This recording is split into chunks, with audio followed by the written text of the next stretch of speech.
इस्लामी साल जो आख़िरी महीनो ज़ुल्हज आहे जेको हुरमत वारनि महीननि मां हिकु आहे। इस्लामी साल जी इब्तिदा बेहुरमत वारे महीने मुहर्रम सां त इंतहा बेहुरमत वारे महीने ज़ुल्हज सां थिए थी।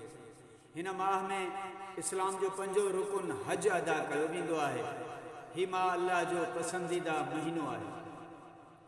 हज़रत काब रज़ियल्लाहु ताला अन्हु फरमाइनि था त अल्लाह ताला शहरनि जी चूंड कई त हुरमत वारा शहर मक्का मुकरमा आहे। अल्लाह ताला ज़माने जी चूंड कई कोई तमामु घणो पसंदीदा वक़्तु अल्लाह वटि हुरमत वारा महीना आहिनि। रजब, ज़ुल्क़द, ज़ुल्हज, मुहर्रम। अल्लाह वटि प्यारो महीनो ज़ुल्हज आहे ऐं ज़ुल्हज मां प्यारो पहिरियों ॾहाको आहे। अल्लाह ॾींहंनि जी चूंड कई, जुमे जो ॾींहुं पसंदि फरमायो, जुमे जे ॾींहं खे प्यारो कयो। अल्लाह ताला रातिनि जी चूंड कई, पोइ प्यारी राति लैलतुल क़द्र आहे।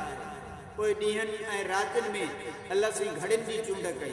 पोइ 5 वक़्त निमाज़ जूं घड़ियूं जेके आहिनि उहे अल्लाह खे पसंदि ऐं प्यारियूं आहिनि। वरी अल्लाह ताला कलाम जी चूंड कई त अल्लाह साईं वटि सभ खां पसंदीदा कलाम ला इलाहा इल्लल्लाह जो ज़िक्र आहे।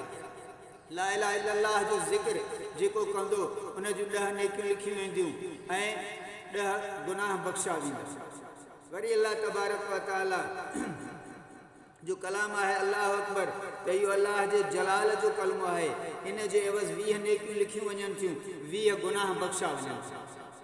अल्लाह अज़्ज़ा व जल फरमाए त जॾहिं हुन मख़लूक़ खे ख़ल्क़े पाण अर्श ते मुस्तवी थियो त अर्श तस्बीह कई, सुभान अल्लाह चई। अर्श सुभान अल्लाह चई। पोइ जंहिं माण्हू सुभान अल्लाह चयो त उन लाइ 20 नेकियूं लिखियूं वञनि थियूं, 20 उन जा गुनाह बख़्शा वञनि।